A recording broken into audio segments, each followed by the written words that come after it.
இப்ப நம்ம இந்த எலெக்ஷன் விஷயத்துக்கு வருவோம். சரி, பொது அறிவு விஷயத்துக்கு வருவோம். அதுதான் முக்கியமான கட்டம். சார் பாத்தீங்களா, இசைய பத்தி எவ்வளவு அழகா எக்ஸ்பிளைன் பண்ணிட்டு அடுத்து பொது அறிவுக்கு வந்துட்டான் பாருங்க. சார் இவன் சாதாரண ஆள் இல்ல சார். கண்டினியூ பண்ணுங்க.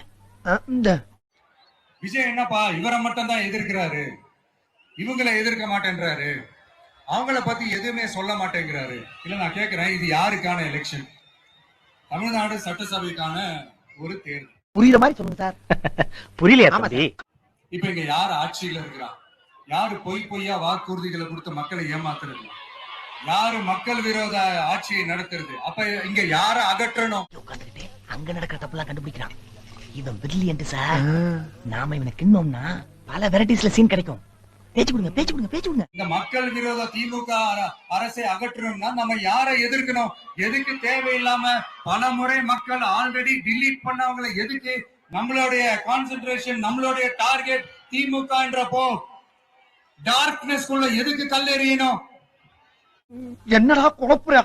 என்ன சார் இது கூட புரியலையா? இங்க மக்களை விரும்புற விஜய் வேணுமா, இல்ல மக்கள் விரோத ஆட்சி நடத்துற ஸ்டாலின் சார் வேணுமா? அவ்வளவுதான் இந்த தேர்தலே.